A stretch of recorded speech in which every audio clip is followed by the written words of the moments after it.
नमस्कार दोस्तों, आप लोगों का स्वागत है एक बार फिर से एक नए क्लास में। प्री स्टडी चैनल को आप लोग सब्सक्राइब एंड शेयर करिए और मेरा हौसला बढ़ाते रहिए। आप आज हम आप लोगों को बजट जो कल अभी पास हुआ 1 फरवरी को, हम आपको उसके बारे में बताएंगे। तो आप लोग आराम से रफ पेन ले लीजिए, उसमें एक एक फैक्ट नोट करते हुए चले जाइए। देखिए बजट में कल क्या कुछ हुआ है उसके बारे में आज हम आप लोगों को बताएंगे। तो चलिए शुरू करते हैं। बजट 2022-23 वर्ष 2022 आगामी वर्ष और जो निवर्तमान वर्ष चल रहा है उसके लिए पारित किया गया है। तो बजट में सबसे पहले बजट जिन बच्चों को ये नहीं पता है कि बजट क्या है, तो हम उन बच्चों को बताना चाहते हैं कि पहले बजट क्या है। बजट के बारे में पहले आप लोग जान लीजिए। तो बजट क्या है? What is budget?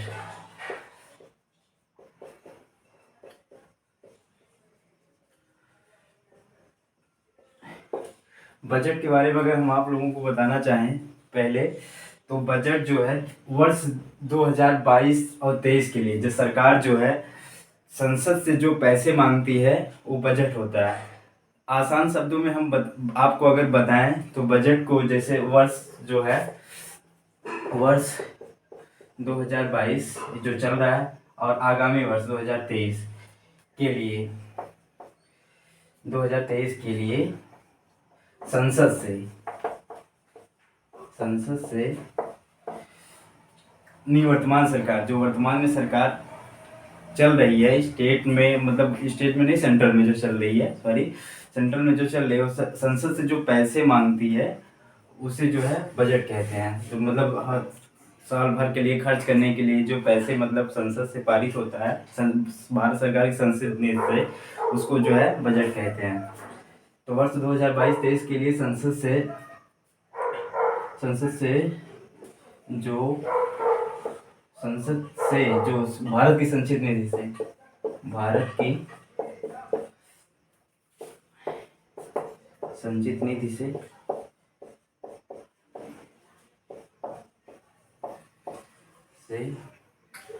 पैसा प्रदान किया जाता है।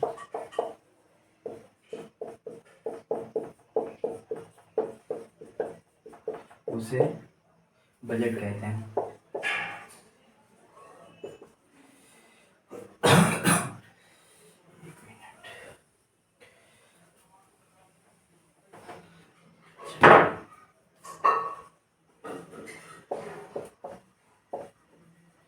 कहते हैं, ठीक है, आप लोगों को समझ में आ गया होगा बजट क्या होता है। अब बहुत सारे लोगों को ये नहीं पता होगा संचित निधि क्या होती है। तो संचित निधि के बारे में हम आप लोगों को बता देते हैं। बजट शब्द का वैसे हम आप लोगों की जानकारी के लिए बता दें, बजट शब्द का जो है संविधान में कोई इसका उल्लेख नहीं है। बजट शब्द के लिए संविधान में एनुअल फाइनेंशियल स्टेटमेंट ये है, इसके लिए यूज किया गया है। तो संविधान में इस बजट शब्द का उल्लेख नहीं किया गया है। अब आपको हम बता देते हैं भारत की संचित निधि क्या होती है। संचित निधि, अब संचित निधि अब आप लोग जान लीजिए संचित निधि, भारत की संचित निधि क्या है। जितने भी प्रकार के हम लोग टैक्स पेड करते हैं वो भारत की संचित निधि में जमा होता है। टैक्स हो गया, और जितने भी मतलब सरकार जो लोन देती है उससे जो पैसा अर्न होता है उसको जो है वो टैक्स में जाता है। और सरकार इंपोर्ट एक्सपोर्ट के माध्यम से जो पैसे कमाती है, मतलब जो पैसे आता है वो भी मतलब संचित निधि में जमा होता है। संचित निधि में यही प्रकार के, जैसे पहला हो गया आप लोग जान लीजिए जो है ये इंपोर्ट एक्सपोर्ट के माध्यम से, इंपोर्ट एंड एक्सपोर्ट के माध्यम से, इंपोर्ट एंड एक्सपोर्ट माध्यम से। दूसरा हो गया सरकार का जो लोन देकर सरकार द्वारा लोन प्रदान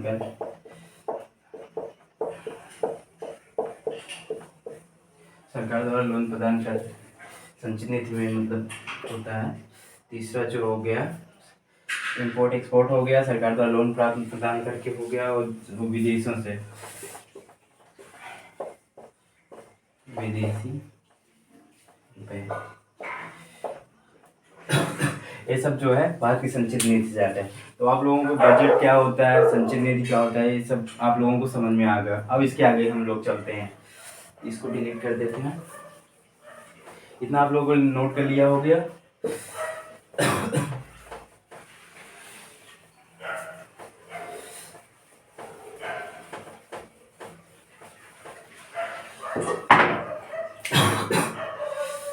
बजट शब्द का उल्लेख संविधान में, बजट शब्द का उल्लेख संविधान में आर्टिकल 112 में है।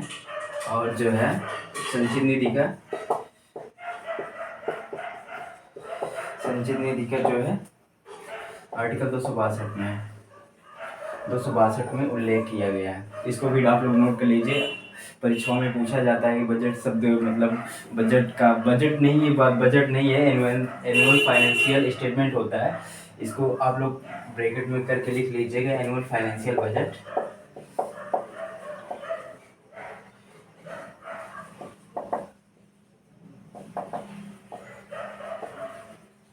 एनुअल फाइनेंशियल बजट, ठीक है। इतना हो गया हो, इसको डिलीट कर देते हैं, ठीक।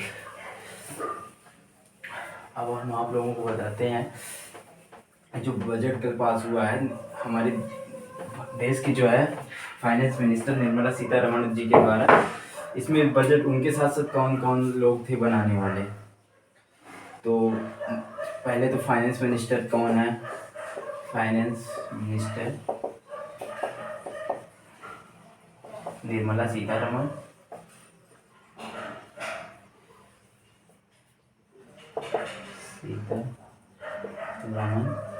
इसके बाद जो है टीवी सोमनाथन थे, TV Somanathan. And second number पे जो है तरुण बजाज, तरुण बजाज। और तीसरे नंबर पे है देवाशीष पांडे, देवाशीष पांडे। तो इन लोगों को जो है निर्मला सीतारमण के साथ ये लोग जो है इनका खास करके ये जो है इनका बजट स्टेटमेंट ही तैयार करते हैं देवाशीष पांडे। ये जो बजट की लाइन टू लाइन होती है उसको मतलब इसको तैयार करते हैं देवाशीष पांडे। तो हो गए कौन कौन इनके साथ थे बजट पेश करने में, मतलब बजट पेश करने के लिए तैयार करने वाले, ये सब हो गए, ठीक है। अब इसके बाद अगले चलते हैं। बजट शब्द का जो है उत्पत्ति कहाँ से हुई हम इसको बता देते हैं। ओरिजिन, बजट शब्द का जो है अर्थ होता है बजट, बजट का होता है अर्थ होता है चमड़े की थैली, चमड़े की थैली। बजट का अर्थ जो होता है चमड़े की थैली होता है। अब बजट में अब तक जो है ये हो गया। अब आगे चलते हैं, बजट में जो है अब तक के बदलाव हैं, क्या क्या बदलाव शुरू, बजट कब से शुरू हुआ, मतलब बजट में क्या क्या अब तक के बदलाव हुए हैं उसके बारे में आप लोगों को बताते हैं, ठीक है।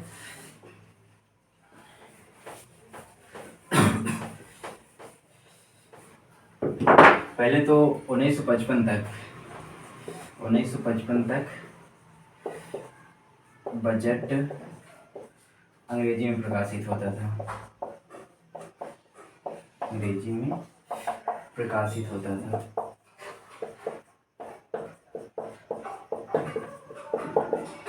1956 से जो है 1956 से हिंदी में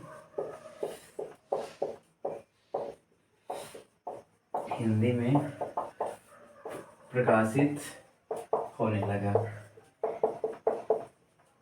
और बदलाव इसमें देख लेते हैं। एक फर्स्ट हो गया, अब सेकंड, ये सेकंड हो गया, अब थर्ड देख लेते हैं।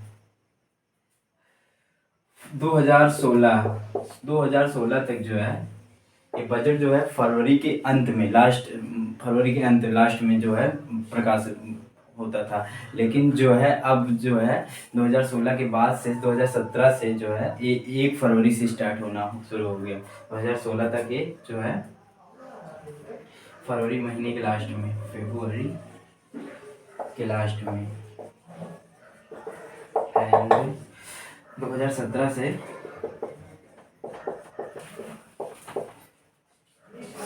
1 फरवरी से,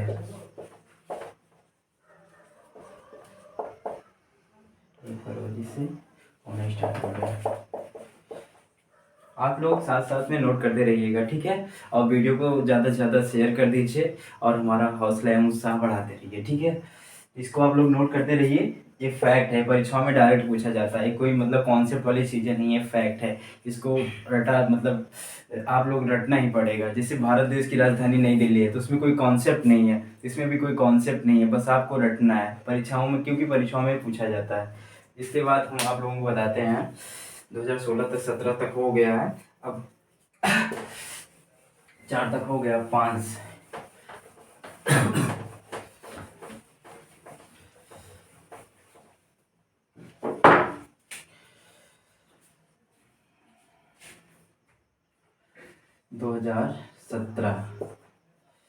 2017 में आम बजट और रेल बजट जो है अलग अलग प्रस्तुत होता था। अब जो है इसको एक ही में इंक्लूड कर दिया गया है। अब इससे जो है रेल बजट हो गया, आम बजट, ये दोनों साथ में ही जो है प्रस्तुत होता है। 2017 से रेल बजट एंड आम बजट 2017 से पहले रेल बजट और आम बजट को एक ही में इंक्लूड कर दिया गया, एक ही में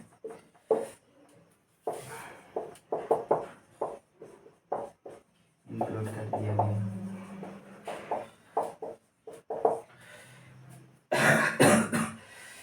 1999 में यह बजट शाम को 5 बजे पेश होता था, शाम को 5 बजे संसद में पेश होता था।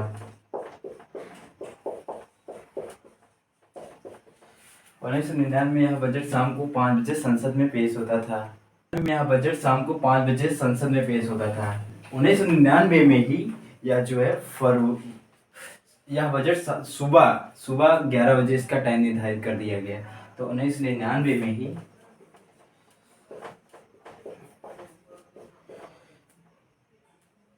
इसका टाइम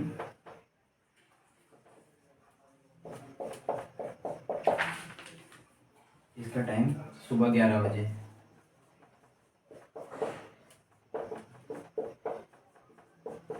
सुबह 11 बजे निर्धारित कर दिया गया। तो ये हो गया पूरा बजट का फैक्ट। अब इसके आगे चलते हैं, बजट में हमारे लिए क्या हुआ, किसानों के लिए क्या, रोजगार पे क्या हुआ, शिक्षा पे क्या हुआ, और हॉस्पिटल, ये सब मतलब स्वास्थ्य पे क्या हुआ। आइए इसके बाद हम इसको देख लेते हैं।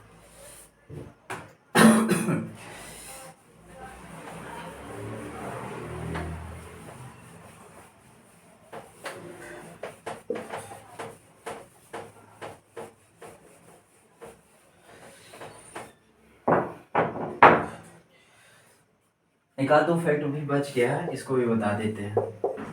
मोरारजी देसाई पहले ऐसे वित्त मंत्री थे। मोरारजी देसाई पहले ऐसे वित्त मंत्री थे जिन्होंने 10 बार बजट पेश किया है, और इनसे सबसे कम मतलब और सब कम किए हैं। ये सबसे ज़्यादा ऐसे वित्त मंत्री हैं जो सबसे ज़्यादा बजट पेश किए हैं, जो सबसे ज़्यादा कितनी बार, 10 बार, 10 बार बजट पेश किए हैं। अब ये जान लेते हैं पहली बार महिला कौन सा मतलब एक बजट पेश की है। तो पहली बार महिला वित्त मंत्री जो है, पहली बार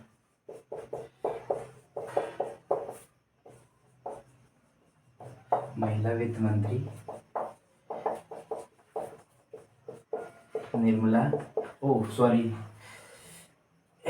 इंदिरा गांधी। इंदिरा गांधी।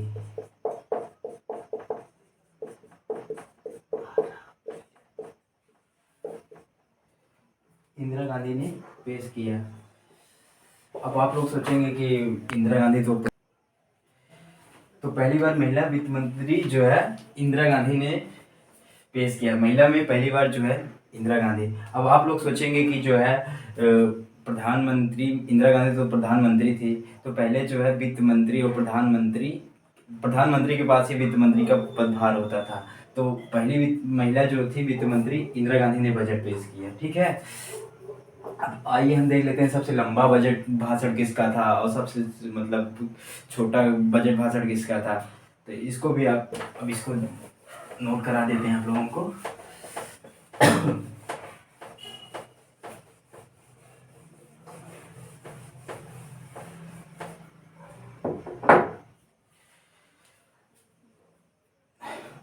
साल 2020 में, वर्ष 2020 में जो है निर्मला सीतारमण जी के द्वारा 2 घंटे 40 मिनट का भाषण दिया गया, बजट भाषण, जो कि बजट के इतिहास में यह सबसे ज़्यादा था। तो इसको आप लोग नोट कर लीजिएगा।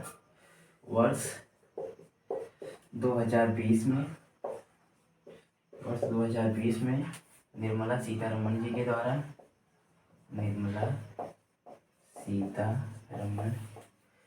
निर्मला सीतारमण जी के द्वारा 2 घंटे 40 मिनट 2 घंटे 40 मिनट का बजट पेश किया गया।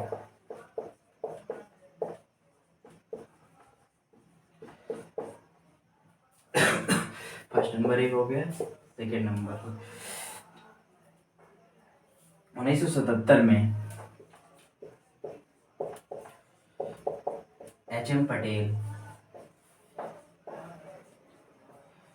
पटेल ने मात्र 800 शब्दों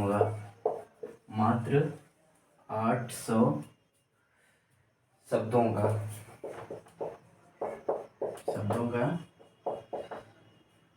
अंतरिम बजट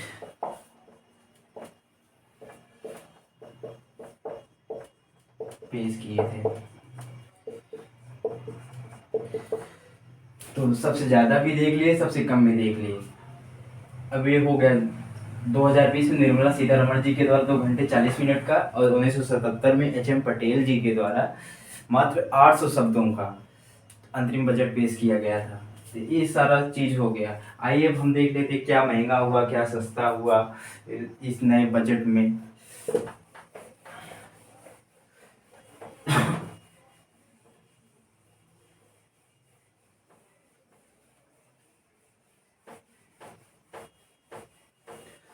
सबसे पहले हम देख लेते हैं क्या महंगा हुआ, क्या सस्ता हुआ। पहले क्या महंगा हुआ।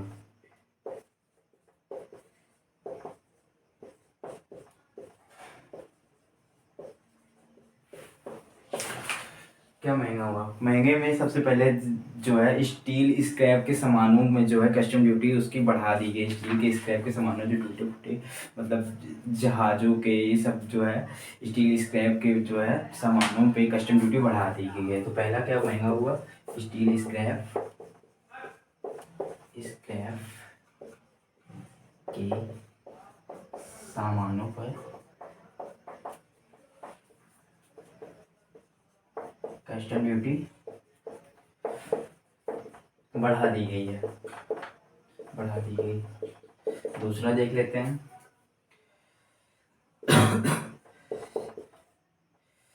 350 से ज़्यादा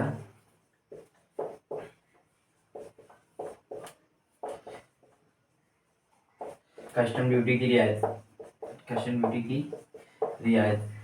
ड्यूटी में रियायत प्रदान की गई, रियायत में छूट प्रदान की गई है, रियायत प्रदान की गई है।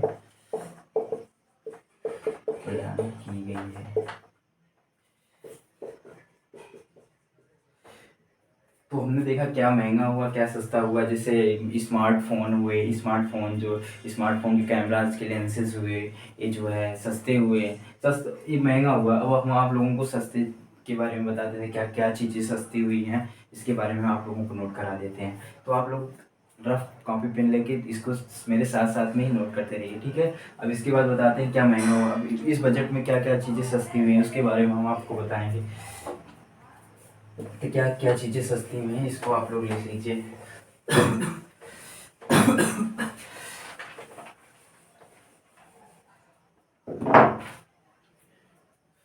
क्या सस्ता हुआ?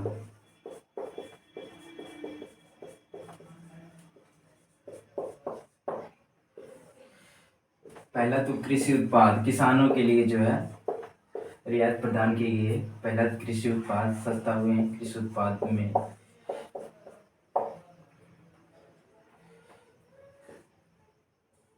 कृषि उत्पाद सस्ते हुए हैं। दूसरे नंबर पे जो है केमिकल टेक्सटाइल,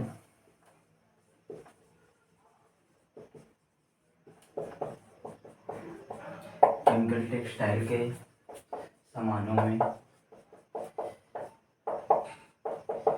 रियायतें बरती गई हैं।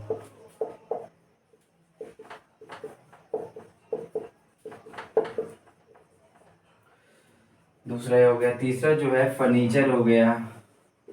फर्नीचर के सामानों में furniture smartphone cameras lenses, smartphone cameras lenses, ये हो गया। फोर्थ नंबर पे जो है गारमेंट्स। तो इस चीज़ें सस्ती हुई हैं इस बजट में।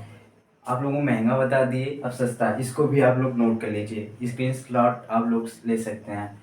तो ये कृषि के उत्पाद सस्ते हुए हैं। केमिकल टेक्सटाइल के मतलब सामानों में रियायतें बरती गई हैं। फर्नीचर एंड स्मार्टफोन और smartphone camera lenses, garments, textiles, ये सब चीज़ें जो है इस बजट में सस्ती हो गई हैं, ठीक है। अब इसके बाद हम आप लोगों को बताएंगे बजट से क्या चीज़, कौन कौन से सेक्टर प्रभावित हुए हैं। तो आप लोग इसको नोट कर लीजिए। नोट करने के बाद हम इसको मिटा देते हैं।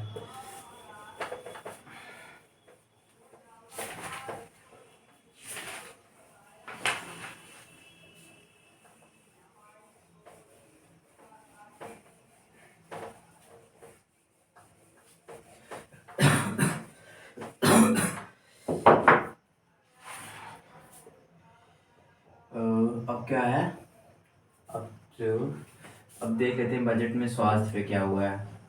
स्वास्थ्य के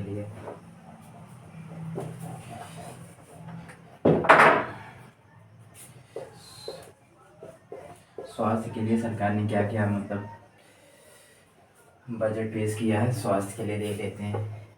स्वास्थ्य में पहला नंबर तो कोरोना के लिए ही होगा, क्योंकि कोरोना चल रहा है लगातार। तो कोरोना के लिए जो है,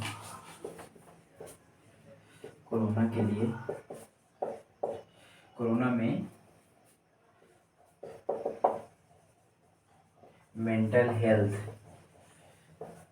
कोरोना ऐसा जो है, कोरोना में मेंटल हेल्थ से प्रभावित, मेंटल हेल्थ जिनकी मानसिक स्थिति के बारे में जानकारी ले सकते हैं, ऐसा टोल फ्री नंबर जो है जारी किया गया है सरकार के द्वारा। या आप अगर प्रभावित हुए हैं कोरोना में मेंटल हेल्थ के लिए सरकार द्वारा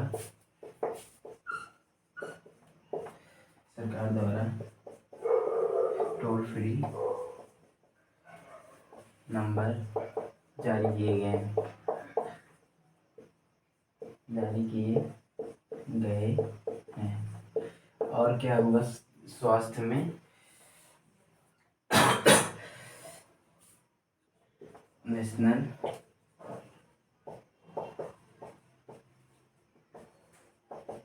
डिजिटल हेल्थ प्रोग्राम को जारी किया गया है।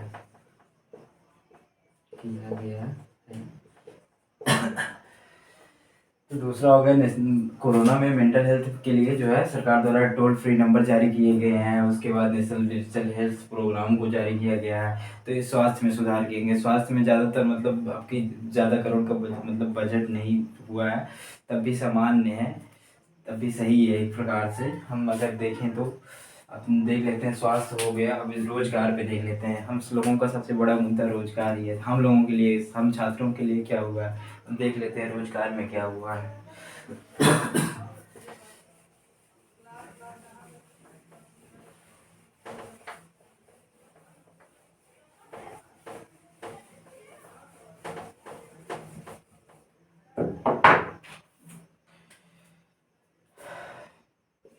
रोजगार पहला जो है, पहला क्या हुआ है, 14 क्षेत्रों में, 14 क्षेत्रों में पीएलआई स्कीम के तहत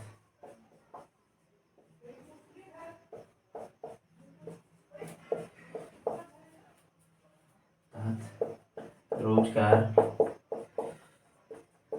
मुहैया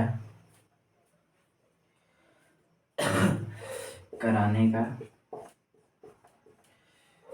1 मिनट,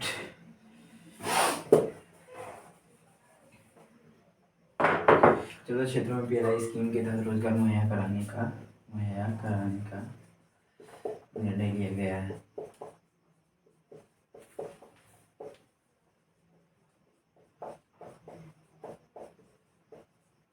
दूसरा क्या हुआ है,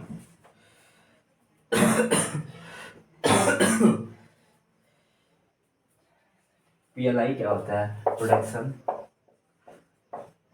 production link incentive, production link incentive, ठीक है। अब दूसरा रोजगार के बारे में देख लेते हैं। रोजगार में क्या हुआ है, आने वाले वित्तीय वर्ष में जो है 60 लाख नई नौकरियों को मतलब देने का लक्ष्य बनाया गया है।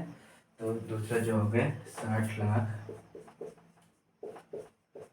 नौकरियां, 60 लाख नौकरियां। तीसरा क्या हो गया, आने वाले 10 सालों में जो है 10 लाख और नौकरियां इसमें जोड़ी जाएगी। तो आगामी वर्ष में, आने वाले वर्ष में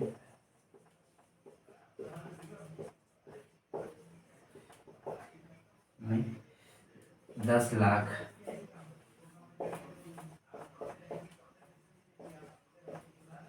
नौकरियां इसमें ऐड की जाएगी, ठीक है। तो आप लोगों को समझ में आ रहा होगा। और रोजगार हो गया, उसके बाद जो है अभी जो है स्वास्थ्य हो गया, रोजगार हो गया। अब और आगे आइए देख लेते हैं। अब आइए देखते हैं डिफेंस में क्या हुआ, सेना के लिए कितने रुपए जो है बजट में पारित हुए हैं। सेना के लिए देख लेते हैं, डिफेंस के लिए।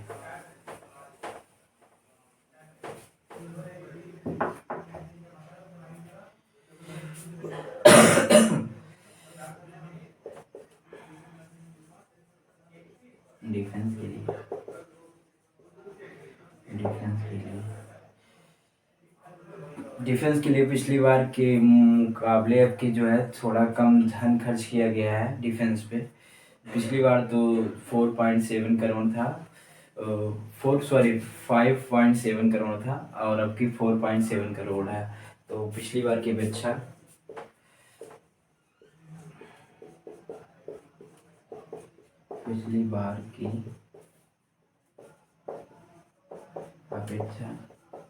इस बार रक्षा बजट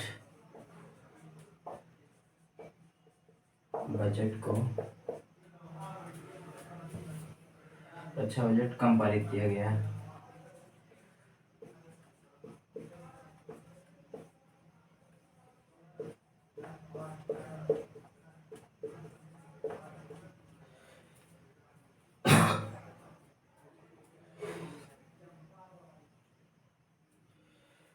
पाँच दशमलव 25 लाख करोड़ पिछली बार था। अब की बार जो है 4.78 लाख करोड़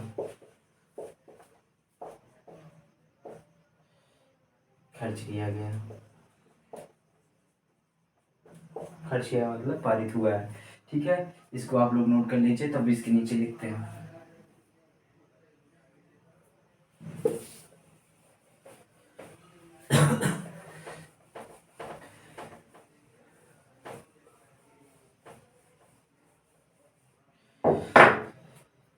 डिफेंस पर जो है सबसे ज़्यादा खर्च कौन सा देश करता है? आप लोगों को बता दें, डिफेंस पर सबसे ज़्यादा खर्च जो है अमेरिका करता है। अपने जीडीपी का जो है 2.9 करोड़ करता है। भारत जो है अपनी जीडीपी का मात्र 1 पॉइंट कुछ करके है, समथिंग है, उसको करता है। तो सबसे ज़्यादा अमेरिका करता है, उसके बाद चीन करता है, तीसरे नंबर पे भारत का नंबर आता है डिफेंस पर खर्च करने में जीडीपी का।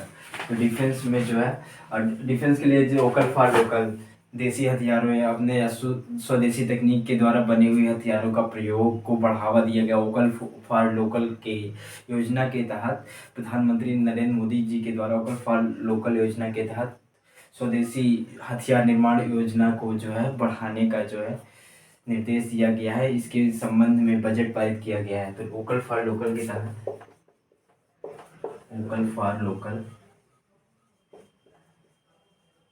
वोकल फॉर लोकल के तहत, वोकल फॉर लोकल के तहत स्वदेशी हथियार, स्वदेशी हथियार निर्मित करने हेतु बजट पारित किया गया है।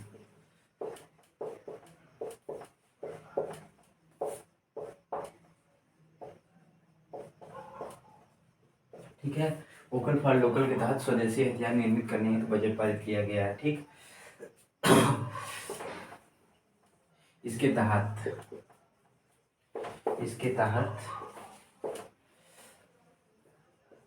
आयात उपकरण को, आयात रक्षा उपकरण को, आयात रक्षा उपकरण को कम से कम खरीदने पर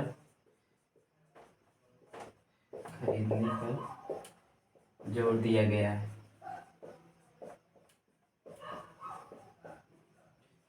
तो ये था डिफेंस के लिए। डिफेंस के लिए आप लोग नोट कर लीजिए, डिफेंस के लिए हो गया, रोजगार के लिए हो गया, स्वास्थ्य के लिए हो गया। अब हम आप लोगों को बताते हैं क्रिप्टो करेंसी। क्रिप्टो करेंसी बहुत जो है लगातार इसके बारे में न्यूज आती रहती है। बीच में खबर आई थी क्रिप्टो करेंसी को सरकार ने बैन लगा दिए। हालांकि बजट में जो है इसको क्रिप्टो करेंसी को ऐड किया है।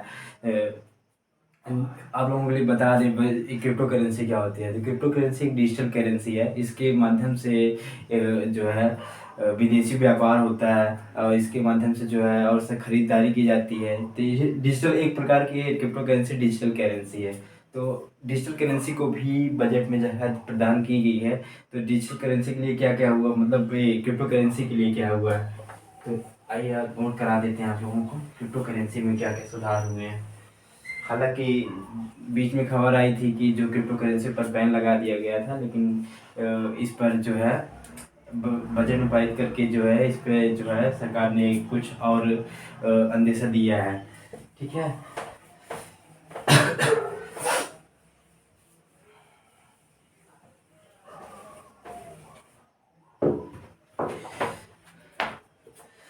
पहला तो सरकार ने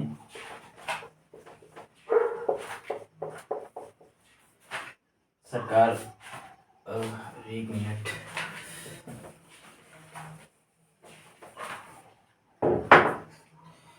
आरबीआई 2023 है, reserve bank of India, RBI reserve bank of India, India ने वर्ष 2023 तक जो है मार्केट में क्रिप्टो करेंसी लाने का जो है दावा किया है। आरबीआई ने, रिजर्व बैंक ऑफ इंडिया ने वर्ष 2023 तक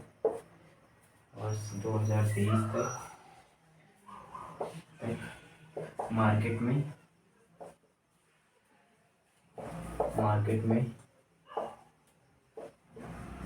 डिजिटल करेंसी उतारने का फैसला किया।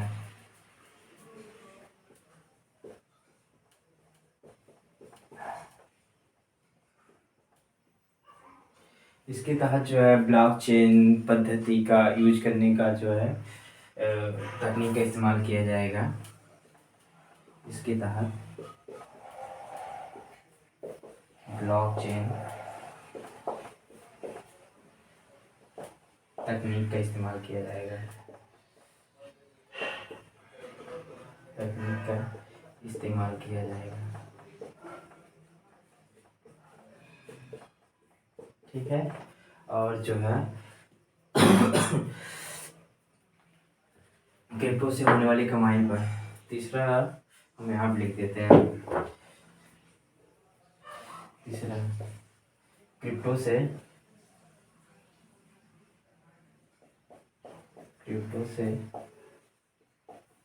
होने वाली कमाई पर 30% दर घटा दी गई है।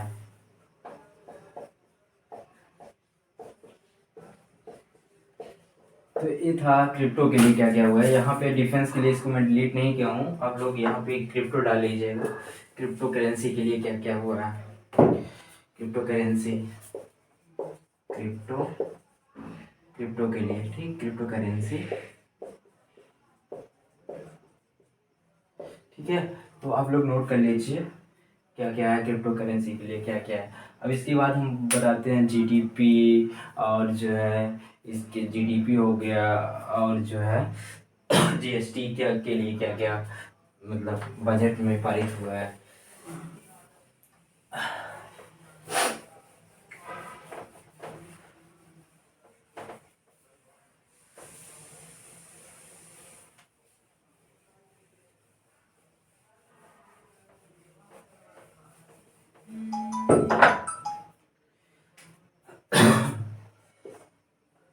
GDP and GST. जीडीपी के लिए जो है सरकार ने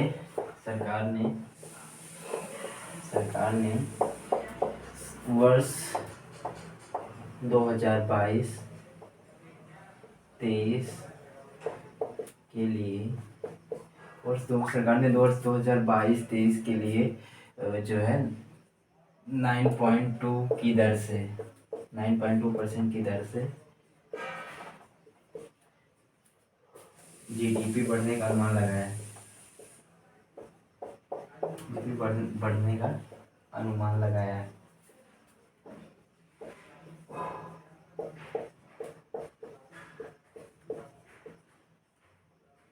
सेकंड नंबर पे है हेल्थ इंफ्रास्ट्रक्चर, और जो है सेकंड नंबर पे हेल्थ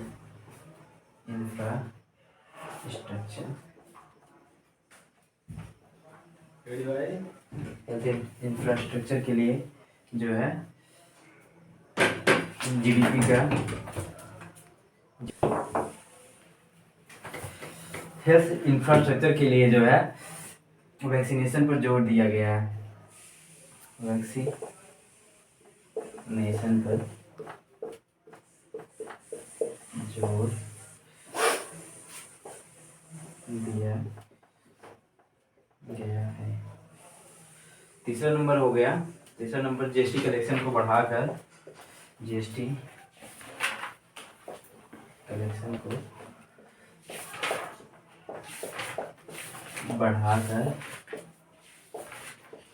पहले 30,000 करोड़ था,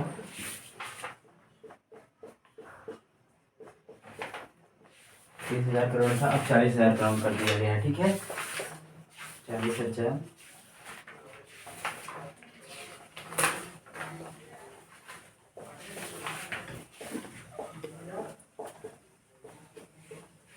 करोड़ कर दिया गया।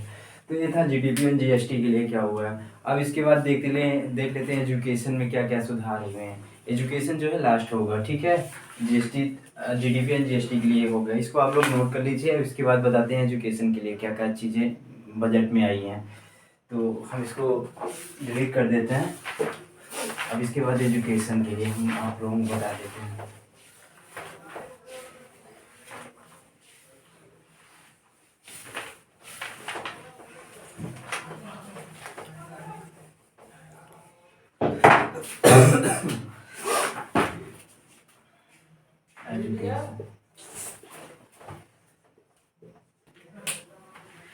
एजुकेशन के लिए क्या क्या हुआ है, तो एजुकेशन के लिए एक क्लास एक टीवी चैनल की योजना जो चल रही थी उसमें बढ़ोतरी की गई। पहले 10 थी, अब जो है तो उसको 200 कर दिया गया। तो एजुकेशन के लिए एक क्लास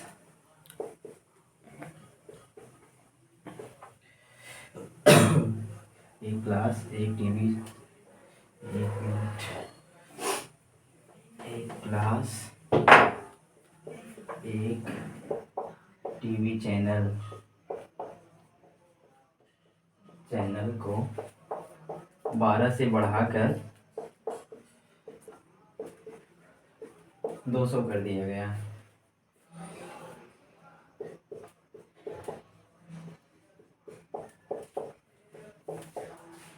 दूसरा नंबर हो गया व्यावसायिक शिक्षा पर जोर दिया गया है।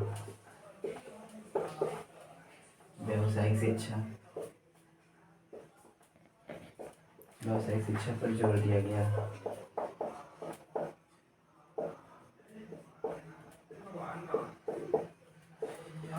तो ये था एजुकेशन के लिए। तो बजट के लिए हम आप लोगों को जितना सुधार हुए हैं शिक्षा में, बजट और जो रोजगार में और एजुकेशन में, क्रिप्टो करेंसी में, हम आप लोगों को ऑल जानकारी दे दिए हैं।